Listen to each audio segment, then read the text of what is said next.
Bienvenidos a mi canal. ¿Y usted qué opina? Vamos a continuar con nuestro tema.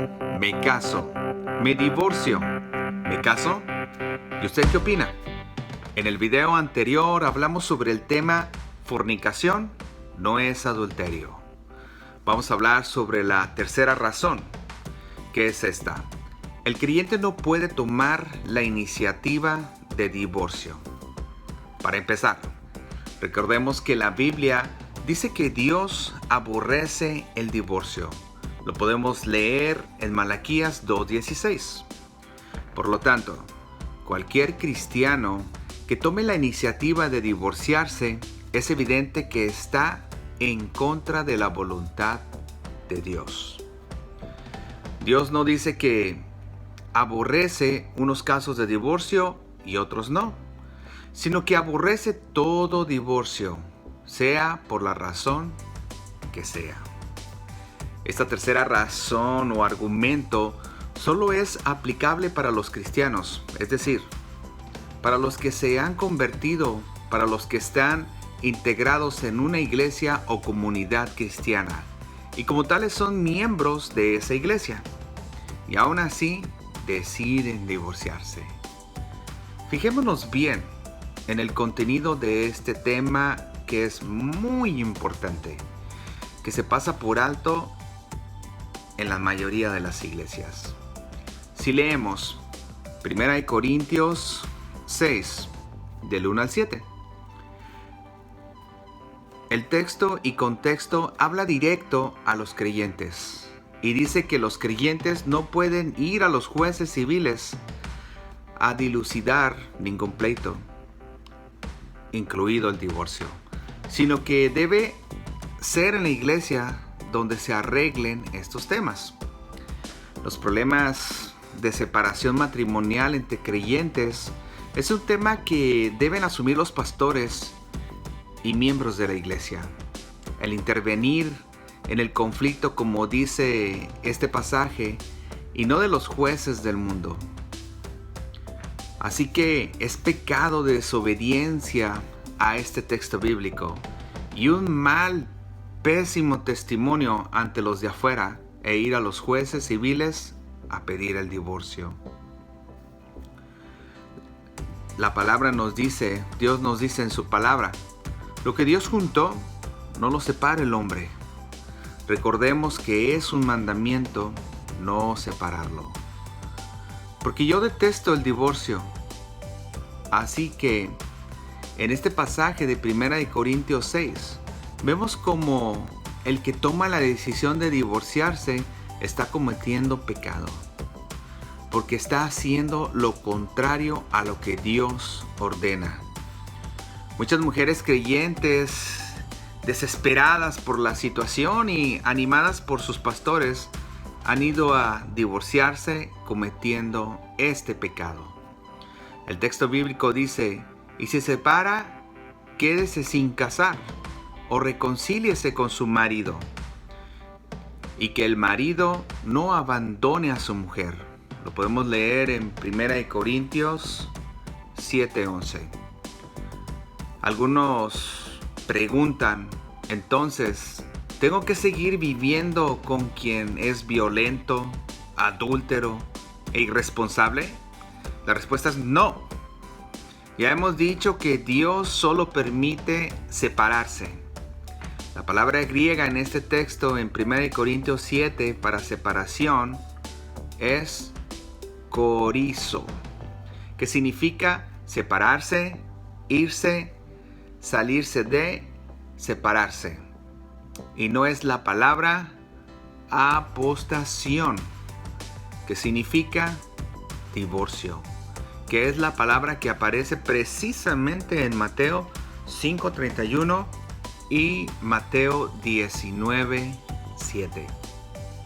Por lo tanto, cuando se utiliza el texto de 1 Corintios 7 para alentar el divorcio, cuando la acción es solo separación, y así cometen un grave error e incitan a la persona al adulterio. Y no nomás un adulterio presente, sino continuo. Continuo. Y eso es lo grave. El matrimonio, una vez constituido, es una unidad. Se divorcie o no se divorcie la pareja. Porque una unidad no es solo sexualidad, sino unidad indivisible. Una vez constituida, sigue vigente, aunque los cónyuges no estén de acuerdo, se peleen o se separen, no se llevan a cabo físicamente, es decir, se consume sexualmente, o sea, si no hay relación sexual. De la misma forma que uno sigue siendo una unidad con una esposa o con un esposo que, por ejemplo, se haya quedado en coma o se haya quedado tetrapléjica la persona a los pocos momentos de casarse por un accidente o se cayó. Aunque por estos motivos no tenga relaciones sexuales, uno sigue siendo una unidad indivisible con su cónyuge. Es decir, está casado, así incluso la persona se encuentre en la luna o en Marte. La distancia y las circunstancias no cambian ese estatus y el vínculo de pacto y de unidad. Porque la unidad la hace el compromiso, no el acto sexual. Por ejemplo, sigue siendo una unicidad aunque se encuentren enojados. Cuando uno se enoja con alguien, como con un hijo, un amigo, un hermano, el vínculo no se rompe. Se rompe la comunión. Uno no deja de ser hijo por enojarse con su padre o con su mamá, o por una fuerte discusión que haya tenido entre ellos, y aún incluso en el caso grave de maltrato de padre a hijo o de madre a hijo. Aún con todo, el vínculo del padre e hijo permanece. Lo mismo es en el matrimonio. Aún habiendo enojos, diferencias, distancias o incluso un divorcio humano, eso no cambia que siga siendo una unidad ante Dios. No vemos, por ejemplo, que los hijos se divorcien de los padres ante los tribunales, ni vemos a un padre ir a divorciarse de su hijo. Es un absurdo. Sigue siendo padre e hijo, a pesar de los conflictos o de las diferencias e incluso la violencia. En el matrimonio es igual. Sigue siendo esposos aunque los jueces los separen. De la misma manera que con el aborto se mata una unidad viva, el divorcio es matar una unidad viva en el matrimonio. Una vida es la unión de dos partes vivas y el matrimonio es la unión de dos personas, ambas creadas por Dios. Y sobre ambas Dios decide, no el hombre. El divorcio es como el aborto, se mata algo que Dios ha creado.